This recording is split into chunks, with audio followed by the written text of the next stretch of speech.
Are you ready to manage your work and personal world better to live a fulfilling, productive life? Then you've come to the right place. ProductivityCast, the weekly show about all things productivity.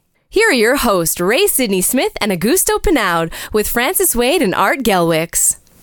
Welcome back, everybody, to ProductivityCast, the weekly show about all things personal productivity. This is episode 039, episode 39 of ProductivityCast, and today I am joined by Augusto Pinaud, Francis Wade, and Art Gelwicks. Welcome to the show, gentlemen. Good morning. Great to be here. Good morning, everybody. Over the next 9 episodes, we are going to be in conversation about Getting Things Done, The Art of Stress-Free Productivity by David Allen. We're going to talk about each of the 9 steps in the GTD Workflow Diagram /map, and we will cover capturing, clarifying, organizing, reflecting, and engaging, and then have a discussion about the weekly review. Finally, we will cover what we wish we knew when we started our GTD practices many years ago in the final 2 episodes. I think it'll be really interesting for us all to kind of look at this from the different perspectives we have on getting things done. Some of us are GTD practitioners, some of us are not. Some of us have been critics of some of these parts of the book, and some of us have been great advocates and enthusiasts for it. So I think it'll be really interesting for us to be able to have a conversation about each of these pieces. And up first is the concept of collecting and or capturing. David Allen started by calling it collecting, and the collection habit, as he used to call it, and still does actually in the second edition. And then he led into calling it capturing, and I think they still harken the same feelings for me in terms of what the functional action is associated with capture. But let's get into it and start off with, how do you define capture as a function in your own productivity system? And how did David Allen's material confirm your thoughts about it, change your thoughts about it as you were developing yours? Let's start off with Augusto, since you probably have been talking about this publicly longer than any of us, starting with the GTD Virtual Study Group. What and how did the capture habit, the collection habit, affect you when you first came into contact with it, and how has that changed from then to now? I came to GTD and I was a big Covey fan, but I wasn't necessarily a great collector of information. The capture part of the getting things done really make a difference for me. And I embrace it pretty quick because I understood the power of that. And up to this day, I can capture things that may seem not necessary to capture, and then I can purge them later. But I'm pretty good at capturing. And the reason is it allows me to do 2 things. One, it allows me to empty the brain. That is always a good thing. But also, it allows me to have the peace of mind that I'm not letting things go. Processing then is another story, but we will get that into next week. But capturing for me was, and my tools over time has changed. My love for capturing has not. But we will talk more about that today in the show. I had attended a training program before doing GTD, and I, as I mentioned in the last episode, I'd been teaching a training program. And what that program had in common with GTD was that they're both process-oriented. So I think GTD borrowed from the process movement of the 90s, the business process reengineering, TQM movement, and came up with a workflow of activity that was laid out in somewhat linear fashion over time. So when I ran into GTD, the concepts were of capturing and others were pretty familiar to me. So I had already heard them, was already using them, was already teaching them. So it didn't offer a whole lot that was new to me at the time. So it didn't strike me as different. Over time, that's changed, but I think you're looking for the initial reaction. When you came into contact with the original construct, even if it wasn't through David Allen, I mean, was it something that stood out? You know what I mean? Like, I'm just curious. Yeah, it sure did. It was it put into sort of relief what I had actually been doing and what other people had been doing, because I wasn't the first to capture. Neither was David Allen. And in my book, I actually reference the fact that we all start capturing at around age 10 or 11. using our minds.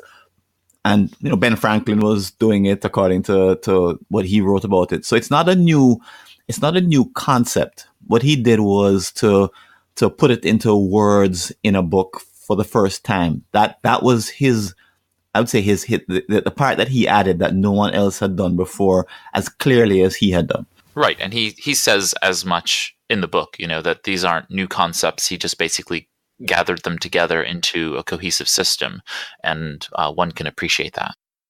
When I first saw it, I'll be brutally honest, my reaction was, I wasn't amazed. I wasn't impressed. I wasn't shocked or in awe. And a lot of the things have already been mentioned.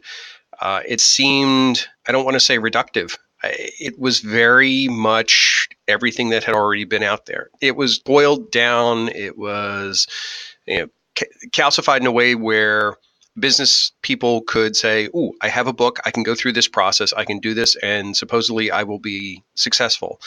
I mean, I was doing some looking up. The book was first published in 2001. Palm Pilots were out in 1997. So the concept of digital capture was starting to become mainstream 4 years before the book ever hit the market. I was a day planner kid for years. I was one of those geeks in high school that had a day planner. So the concept of capture was not necessarily new or innovative.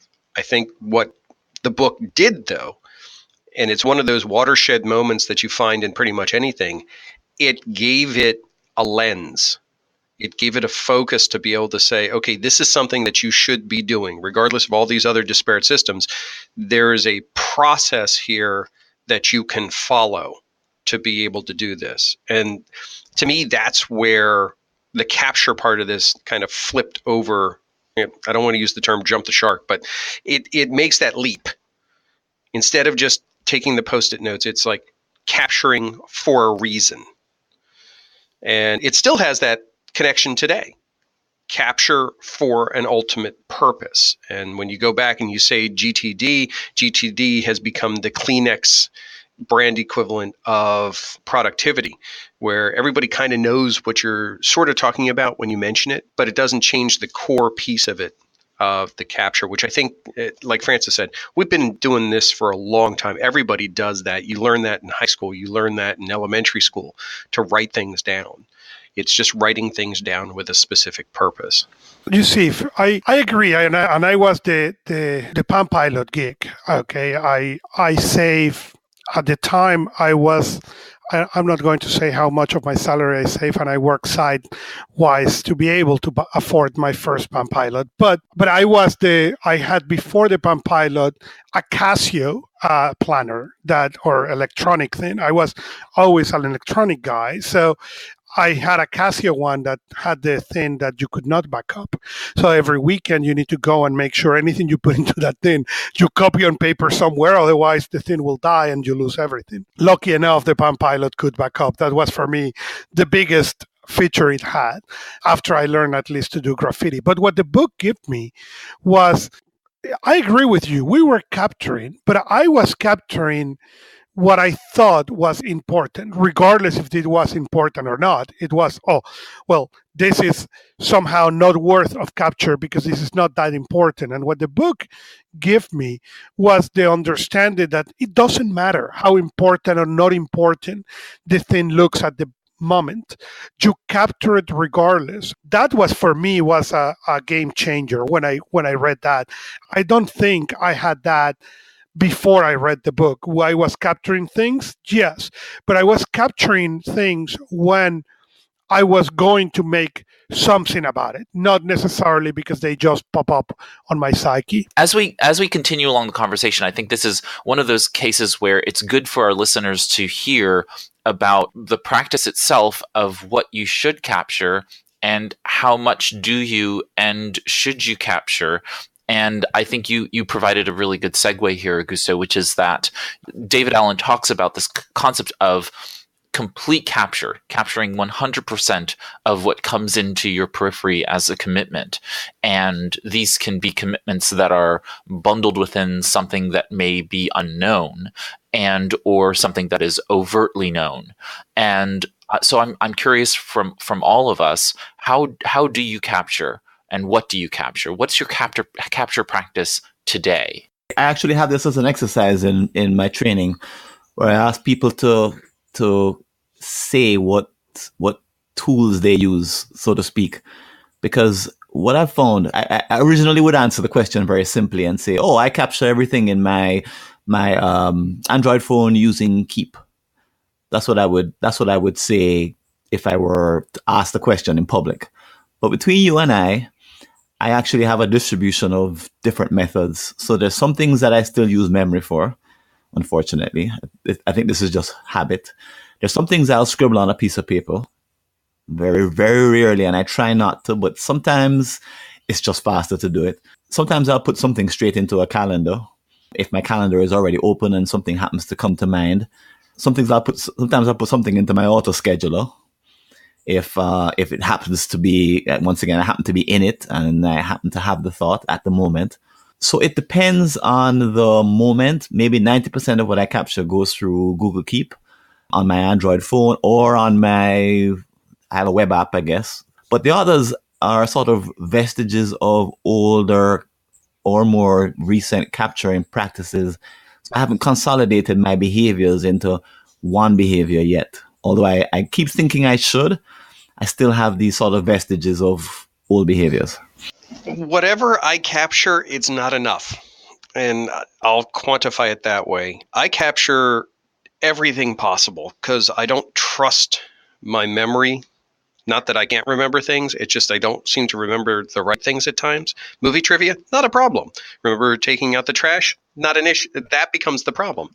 And there's the whole short-term memory, long-term memory thing. So for me, anything that I think I may have to recall at some point in time in the future, I'm going to capture it. I may not capture it in the most effective way. There may be better ways at any given time. I'm a big one for snapping pictures of things, like printed documents. Anything comes in the mail, I take a picture of it and it goes right into OneNote. I keep that in there. Are the odds good that I may need it later on? Maybe, maybe not. But when I do, it's there. But it's a habit that I've had to cultivate over years and years, and it's one that constantly backslides. I talk to people about this all the time. You get into this habit of saying, yeah, we're supposed to capture everything to put it in your system so you trust your system. The biggest weakness in your system is trusting yourself to put things into the top of the funnel. The system will work if it has things to work on. But if we're not capturing our information into our processes, what's it going to work with? So I find that my lack of capture at times is almost always the reason why my processes break down when they do.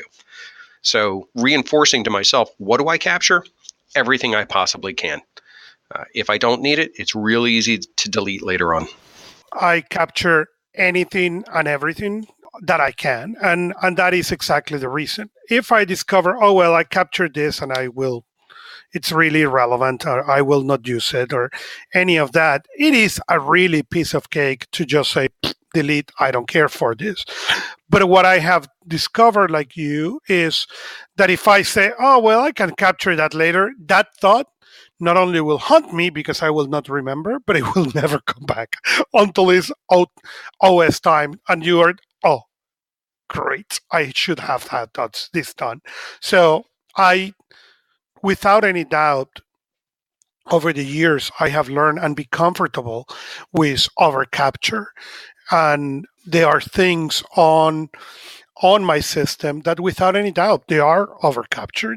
Trash can, to use the same example Art brought, there is a task on my thing that says bring the thing in and out. I understand there is a physical reminder as soon as I get out, if it's a Monday morning. Every one of my neighbors has the trash cans outside, so I should be clear that it's trash day. But regardless, I like to have that coming up that is part of the things. Allow me to, when I'm looking at Sunday night, what's tomorrow? And I say, oh, tomorrow I need to remember that I need those 5 extra minutes to get those things out to make sure, that we don't have trash cans full of trash that can go on the truck on Monday. And the same thing when I come back, okay? Because sometimes, hey, you're coming back home in a hurry. I like to have that reminder when things start coming down. I say, oh, I haven't put these things out. Let me go outside right now and do it. So I tend to overcapture a lot of things, but I think over the years has saved me of pain more than the pain that has caused. Over the years, like you, Augusto, my capturing process has kind of ebbed and flowed. Yours has more flowed, mine has more ebbed.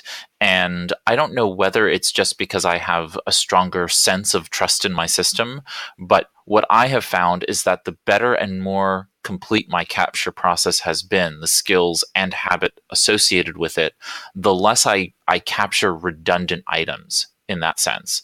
So I still capture thoughts when I have them, but I have a stronger sense of the fact that I am capturing in an external source that I trust, and therefore I don't actually. I used to capture the same thoughts over and over again, right? So I would go to my system multiple times per week and find the same thing in my inbox, right? Because I would have captured it earlier in the week, processed it into my system, and then come back and saw that I captured earlier that day a thought. And then once I've processed it, I realized that project's already in my system.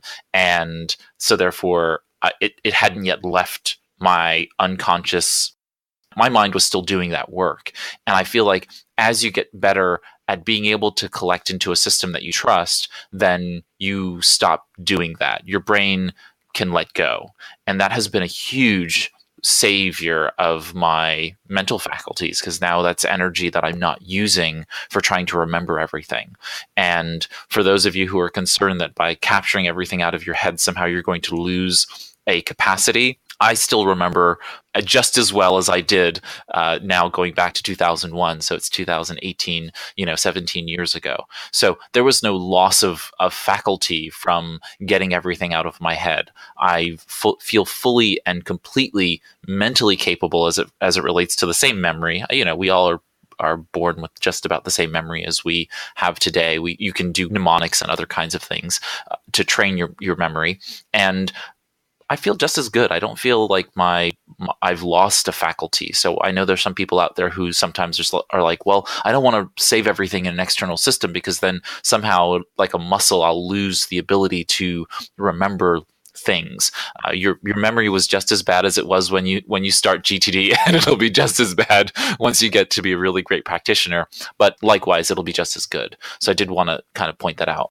But I think you mentioned something that is important. In particular with GTD, there's 5 steps. And I think people tend to think, especially when they're at the beginning, oh, well, fine, there are 5 simple things, I will get them up. And what I have learned over the years is the better you get at any of those 5, the more attention you need to pick at another one. And it's not every time, oh, well, I'm now getting better at collecting. The next step is getting better at processing. It may be better at doing. It may be better at reviewing. I, like you remember years ago, before I really trust what I had, to collecting the same thing 2 or 3 times. And sometimes even on the same inbox, getting at the end of the day and discover I have 4 times the same thing. What I learned is that it's not that I was one, that was good. Second, because it obviously still had my attention. Second, what I have learned over time as the system continued to improve is that you stop collecting those because now they come to a point where you trust. Your brain trusts, you don't need to keep the attention that you are going to now found it on the system. People, including me, tend to forget the chaos where things were when they start with getting things done, and before that. And it's not a pretty place, and it's not necessarily a pretty place to remember, but sometimes you start getting better and suddenly it feels that you're worse. No, you're not worse. You just need to get to the next stage. And those 5 things, are constantly pushing back and forward to that. I wanted to talk about where you capture. I think Francis tried to answer a little bit of this a bit ago about capturing everything in Google Keep. Where do the rest of us capture, and what do we capture? So in essence, we have physical and digital, and capture really are the main two outputs, places where we can hold things other than our mental, psyche space. And so if the idea is to move it from mental to physical and digital, where do you save those things? We could talk a little bit about the tools we use and a little bit about, how we get those things in there. I'll give one example about how I capture that I think is kind of interesting and useful for people. And it's a temporal capture, and it's for a very specific reason. So for household grocery shopping, it's inevitable that we show up at the grocery store and we do not remember what is in the refrigerator, in the cupboards, in the cabinets, and so on and so forth. So one of the things I do is I create a shared Google Photos album, and it's shared with everyone in the household. And right before going to the grocery store, I go through and I just take photographs of the cabinets, of the pantry, everything in the cupboards where there's food products and such. And then those all just get quickly highlighted and selected and added to the shared photo album. And then when we're at the grocery store, or somebody's at the grocery store, there's not really a question as to what we have, and we don't have to go through taking an inventory. I have thought about it, like going through and, taking an inventory of everything in the house and scanning everything, but it just takes too much time. It's not worth it for the productive output on the other side. So, the capture process is such that it's captured and organized, capture, clarified, and organized very, very quickly. And then on the other side of it, once it's done. We can just delete the images because we don't need them anymore. So that's like one way in which you can capture in a way that has immediate productive benefits. But I wanted to talk about not just those kinds of surgical techniques for capture, but the way in which you more generally capture in your system. When I begin capturing in paper. And I even acquire at that time, the David Allen Company used to do a wallet who had a little notebook inside, and I carried those things for many, many, many years. Now, with the iPhone and the Apple Watch and the iPad with the pencil, I capture, I will say 99% of what I capture is digital. Even if I take notes on paper, that is really rare. At the end, I will just take a picture, and then everything gets into the inbox in OmniFocus. It is fantastic to be able to tell my watch, hey, remind me about X, and then have it directly into OmniFocus. For me, 99% of those thoughts are captured digitally into OmniFocus. The rest of the stuff that comes to me, I have known to send me emails. For example, I received last night, somebody sent me a link. So that link is automatically forwarded to OmniFocus. But if you send me an email, then I just will send an email or forward that email completely to OmniFocus if there is something I will do later on. There's a recent study that came out that showed that there's a link between writing down your to-do list before you go to bed and how fast you fall asleep. So it's an interesting one that says, essentially, if you, and I'll throw this term at our listeners, it's called the Zeigarnik effect, which I know you guys are aware of, that when we don't capture well outside of our memory, our subconscious keeps pinging our mind. And these researchers showed that the Zeigarnik effect also keeps you up at night. So one of the antidotes is to capture. It's just write down what you need to do for the next day, and that gets you to sleep faster. So it goes to what Augusto said about what it's like to not capture well. It does have real life sort of impact. Mine's a slightly different take, though. I think we've got, when it comes to capture, a fantastic set of tools that are evolving very quickly, and that's the voice-based tools.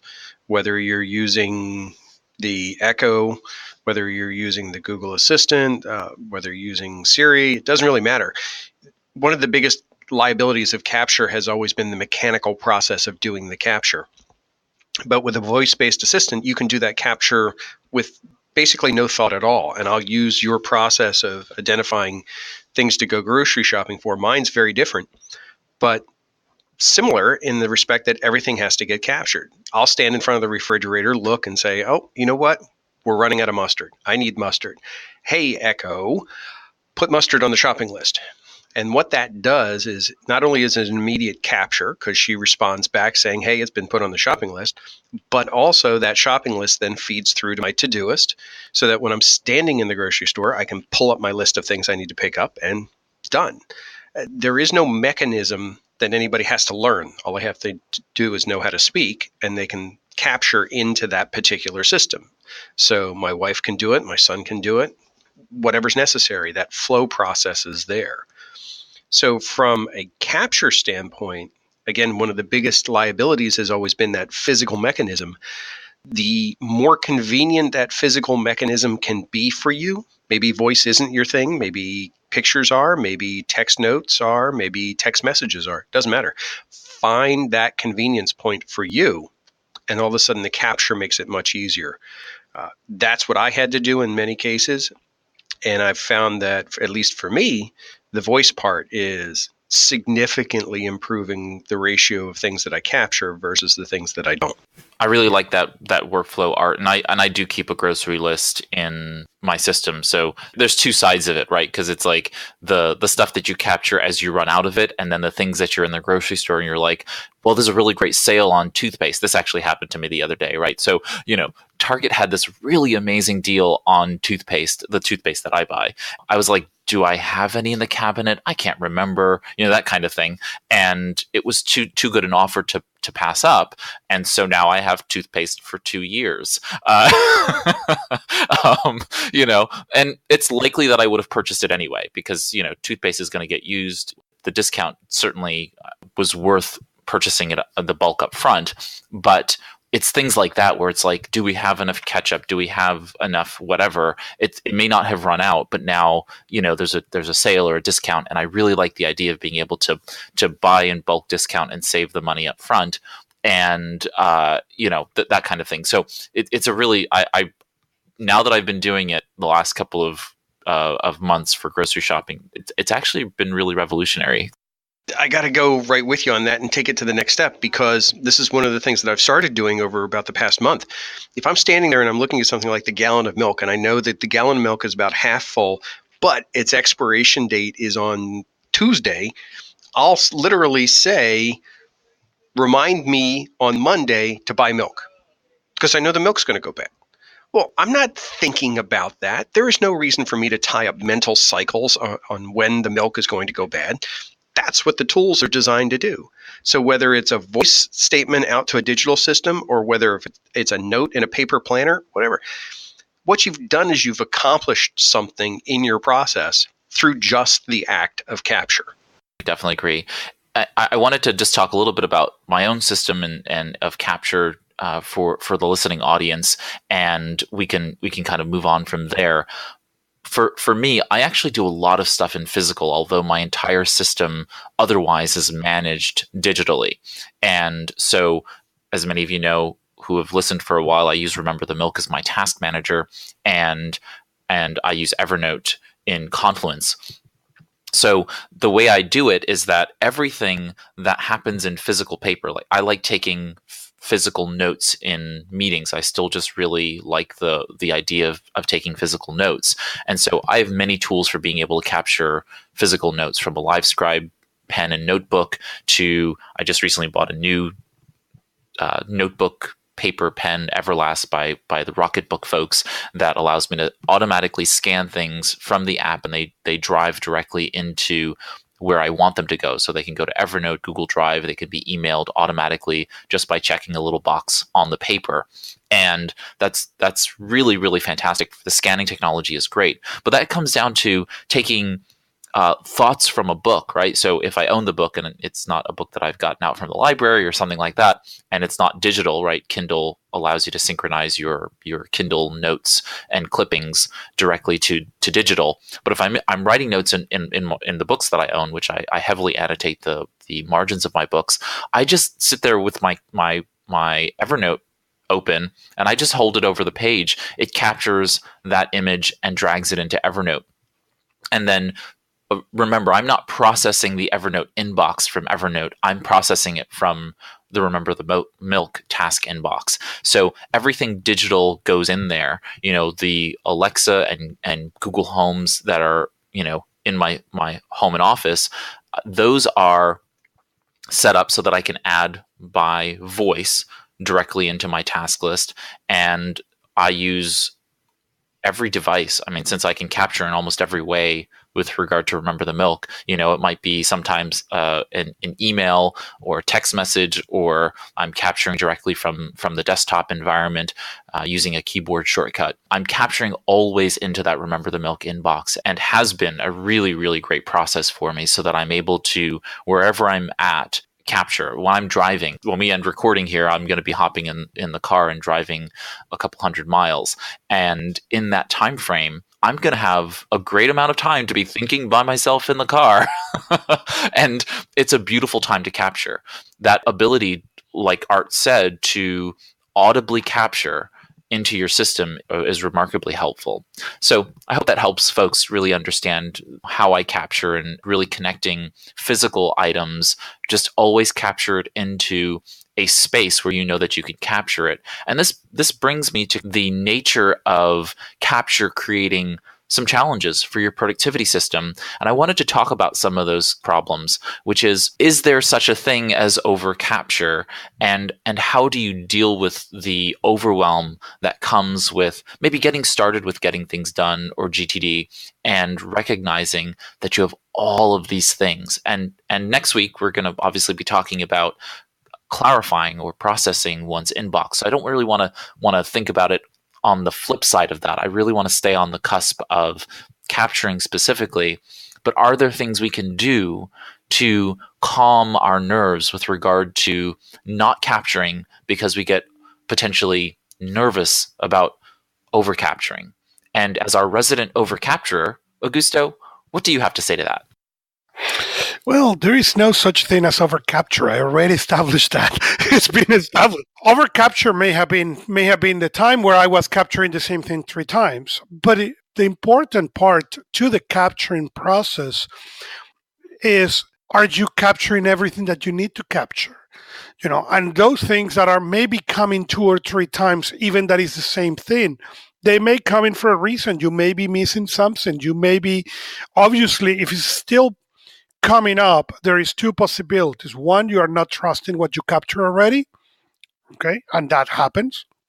Or second, you capture and have done nothing about it. For example, you capture pay taxes on April 15. Oh, great, it's January, doesn't matter, okay? But if you put it on your system and you're not doing any of the other steps, and suddenly comes, I guarantee you, comes 2 weeks later and you have done nothing about it, and you have no plan, it will come back again, okay? And say, hey, you have not done anything about taxes, okay? And like that, there are little things as wedding anniversary, present for the wife, and toilet paper, hey, we need toilet paper. Fine, let me capture that. And you call Alexa or whatever and capture that, and you are coming back, and it's going to happen again. It's going to come. I just said Alexa, and of course, the thing on the background of my house starts saying, how can I help you today? Well, be quiet right now. It will be okay. Related to overcapture, there's an analogy I use to it. Think about how we have changed in the way we take pictures. If you look at before digital cameras were in everybody's pocket and on everybody's smartphone, you had 36 exposures on a roll if you were lucky, and you were very careful about what you took pictures of because you knew it was going to be a while before you got to see them. There was a cost attached to them. But now, with digital technology, we snap pictures of everything. We snap pictures of our breakfast, our dog eating our breakfast, you name it. We're taking pictures of it. We take so many, and then we go back through and say, yeah, that one's good. That one's good. Oh, that's terrible. Get rid of that. That same mindset should translate directly to capturing things for our productivity process, because it is so easy to go through and knock things out after the fact. But if you've missed them in the first place, you can't get them back. So capture it and then process it later. I don't think you can never capture enough. And the reality is that the real issue is, as we'll talk about next week, is that the goal is to trash it when it's actually just trash, right? So that don't worry about capturing it now, because once we get to clarifying, you'll be comfortable with the idea of it over time, that you can actually trash something with a sense of sanctity. Whether it's overt or covert, the notion will come to you that that thing should be thrown in the trash if it needs to. And the way I've kind of seen it with Google Photos is that I don't really need to purge Google Photos every so often of the detritus that I collect over time, but because it's unlimited storage, for those high resolution images, and what Google defines as high resolution. So the reality is that my personal Google account is not going to somehow stop the ability to keep taking photographs. They're just getting uploaded and backed up, and I can just select all and get rid of it. And actually, Google Photos has now provided a system where it says, "Hey, by the way, here goes a bunch of stuff that you should probably archive." And it gives you that machine learning in the background saying, okay, this is stuff that probably is garbage. And so instead of archiving, I can just go ahead and say, well, no, instead of archiving, I'm just going to delete those things. So you don't even have to worry about the flip side to capturing, which is somehow archiving or deleting things on the final end. Just really think about getting it in, because as you said, Art, you can either capture it now and potentially not be able to get it in the future, or you can not capture it now and regret it later. What do we do about things that don't fit into our inboxes? What do we do about things that come in the form of things we've already collected and organized that need to come back into our inbox? How do we double back on our capturing and collection process? I was recently having this discussion, and which is why it comes to my mind. And how do we deal with things that are of a critical nature, meaning that they're important and urgent? We're capturing it now into our inbox, but we have to be able to make sure we keep that top of mind very soon. I'm curious about how we deal with some of these more advanced things related to the capturing habit. There is a couple of things to that. One, regardless if they are physical or not, for me, I will have a reminder on OmniFocus. Okay, if I have a box or a document or anything, the reminder will go in OmniFocus. And if there is something who has that urgency on it, I will put immediately a due date, and usually it's the end of that day. And the reason is that will create a pop-up on OmniFocus that will remind me about that one at the end of the day, that is that really critical, or maybe at the end of the week, depending what is that level of urgency, because that sometimes you capture those on the go, on the run, and what happens is you put them in the system, but you may not clear that inbox until the next morning. So when that happens, I just put an immediate due date that I know will pop up, and it will give me that reminder that I captured that. So the next morning I say, oh, I captured that, but I forgot to process. Just to piggyback on what Augusto is saying, I think there's two kinds of capture. There's a distinction that we need to draw. I think it would be useful for our listeners to sort of tune into. One is what Augusto is talking about, which is the capture of a time demand, a capture of a commitment that requires an action in the future. That has one kind of behavior associated with it. The other kind is the kind we were talking about before, where you're capturing basically information into a library of contacts or notes in Evernote or passwords or stuff you'll need later, but you don't know when. It's basically you're building a personal library of information, of photos, of audios, music, whatever.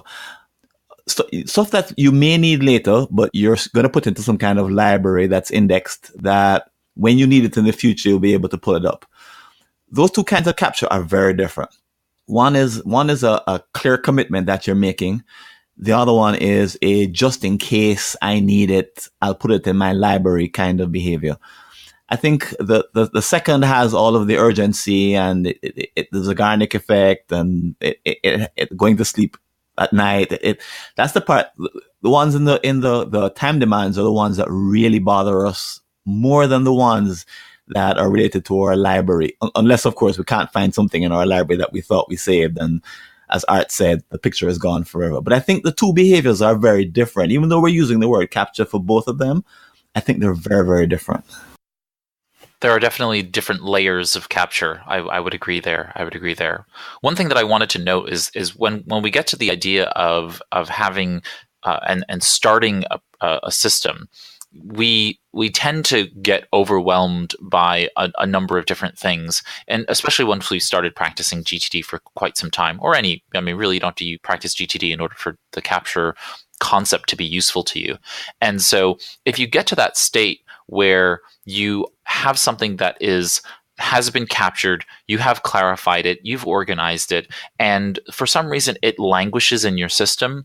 I was recently talking on the GTD virtual study group about this, which is that I just have a tendency to throw it back into my inbox, right? To basically recapture it. It's digital, so it's just a matter for me of moving it back into my Remember the Milk inbox. But the very act of that trains my brain to know that it may have, the circumstances may have changed, the commitment needs to be renegotiated, or I have not clarified that seemingly clarified item enough, right? So I may have decided something is a project with an action, and then that action sits on my task list from one weekly review to the next weekly review to the next one, and that's my rubric to identify, oh, you know what? This is not properly clarified because there's something about this that I'm not doing. There's either a lack of motivation, the circumstances have changed, like I said, something about it is not right, quote unquote right. And so I just throw that back into the inbox. I recapture items that I feel like haven't been clarified yet. And what happens is the very act of putting it back in my inbox gives my unconscious mind time to problem solve, because between those few hours of putting it back into my inbox upon recognizing that it hasn't been dealt with properly, to the point when I then go to clarify, now my mind has done maybe some of that problem solving and pattern recognition in the background. And now I'll sit down and look at that unprocessed item in my inbox again, and boom, I know exactly what needs to be done because I've given more thought to it. And it's not even conscious thought necessarily. The bulk of it isn't conscious thought. The bulk of it has been unconscious thought, that it was just basically putting it back on my radar to get me there. So I hope that's helpful to people. I think, it's really important for us to think about some of these other sides of it. Is that the idea of an inbox, wherever it might be, on whatever platform or program, is that it's a 24/7 asynchronous way of capturing potential time demands or potential commitments, that we create inboxes for the most part, other than the one that you mentioned. But for the most part, our email inbox is for anyone to send us a potential time demand and for it to sit there until we're ready to process it. Once we set eyes on it and then decide that we're going to do something about it, we can then create an actual time demand. So there's a big difference between those which are potential, which sit in our inboxes in all these different places, and those which are actual, which we have processed and then made a psychological commitment to complete. I think the example you gave was an interesting one, because a potential time demand maybe was in your inbox in the beginning. You converted it into actual by putting it maybe on a list or in your schedule. 3 weeks later of not doing it, you realize, I'm not sure if I'm psychologically committed to doing this thing. So you threw it back into the inbox. And in other words, you said, it's not an actual time demand. It's actually a potential time demand. Maybe I'll turn it back into an actual, but let me for now turn it back into potential until I can process it again. I think that's an interesting example of how it can, a particular commitment can go from being potential to actual and then back to potential, which sort of rarely happens, but interesting when it does. Right, and I would argue that it actually happens more often than people think it does.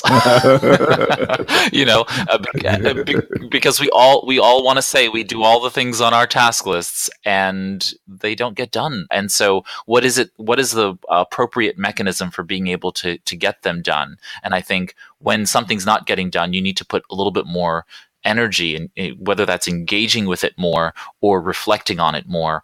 There's a little bit of vacillating between the fourth and fifth stages of the workflow map, going back and forth between review and reflect and engaging and doing, and then back to potentially clarifying again by capturing it in your inbox. So there's this volleying of things, and I know that David Allen has this strong belief that we should touch things once, right? So touch that email once, clarify it into an action or project, and then its subsequent actions, and so on and so forth. But the reality is that some things are just emotionally sticky or emotionally unclear, and those create the sense of inertia from its ambiguity or from its emotional weight, and it does need to be touched more than once, and it needs to be maybe touched many times in order for you to be able to really come to a strong sense that you want to deal with that now. People who believe they something like actually related to what you just said, which is,